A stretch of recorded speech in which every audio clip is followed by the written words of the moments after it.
இப்போ கிச்சன் வேஸ்ட்டை வச்சு நம்ம எப்படி கம்போஸ்ட் தயாரிக்கிறதுன்னு தான் பார்க்க போகிறோம்.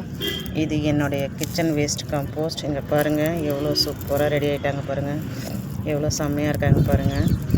இதுக்கு நான் என்ன பண்ணுவேன்னா, ஒரு வாட்டர் கேனோ ஏதோ ஒரு வேஸ்ட்டு டப்பில் என்ன பண்ணுவோம், ஒரு லேயர் வேஸ்ட்டு போட்டுட்டு அதுக்கு மேலே ஒரு லேயர் மண் போட்டுருவோம். திருப்பி ஒரு லேயர் போட்டுட்டு அதுக்கு மேலே கொஞ்சம் நிறைய மண்ணை போட்டு ஏதாவது ஒரு பிளான்ட்டை ஊண்டி வச்சுருவோம். இதில் ஊண்டி வச்ச பிளான்ட்டு தான் இவங்க. இங்கே பாருங்களேன், அப்போட்டியா சென்டர் இருக்குல்ல, அதை ஊண்டி வச்சேன். இங்கே பாருங்கள் எவ்வளோ பெருசாக இருக்காங்க பாருங்கள், எவ்வளோ மண்புழு பாருங்களேன், ஃபுல்லாக மண்புழு குட்டி குட்டியாக இருக்குது. இன்னும் ஒரு மாதம் போச்சுன்னா வச்சுங்க, செம்ம மண்புழு ஃபுல்லாக பெருசாகவே ஆகிடுவாங்க.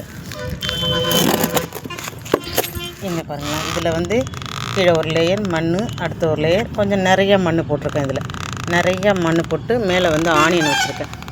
ஆனியன் எவ்வளோ சூப்பராக இருக்காங்க பார்த்திங்களா, செம்ம. இது மாதிரி வைக்கிறச்ச செம்ம ஃப்ரெஷ்ஷாக வராங்கப்பா பிளான்ட்டு.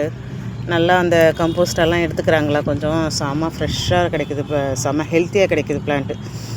இது ஒரு 3 மாதத்தில் நமக்கு இந்த ஆனியன் ரெடி ஆகிடும். அதுக்குள்ளே கம்போஸ்ட்டும் ரெடி ஆகிடும் நமக்கு.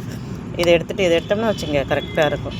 நான் எப்பயுமே ஏதாவது ஒரு பிளான்ட்டை வச்சேன்னா மேலே கம்போஸ்ட் வச்சுட்டு மேலே ஏதாவது ஒரு பிளான்ட்டை வச்சுருவோம். நமக்கு ஈஸியாக மக்கிடும். ஏன்னா இதுக்கு தண்ணி கொடுத்துக்கிட்டே இருப்போம் இல்லையா, அது அந்த கம்போஸ்ட்டுக்கும் போய் நமக்கு ஈஸியாக மக்கிடும். வீடியோ பிடிச்சிருந்தா ஒரு லைக் பண்ணி சப்ஸ்கிரைப் பண்ணுங்கள். தேங்க்யூ.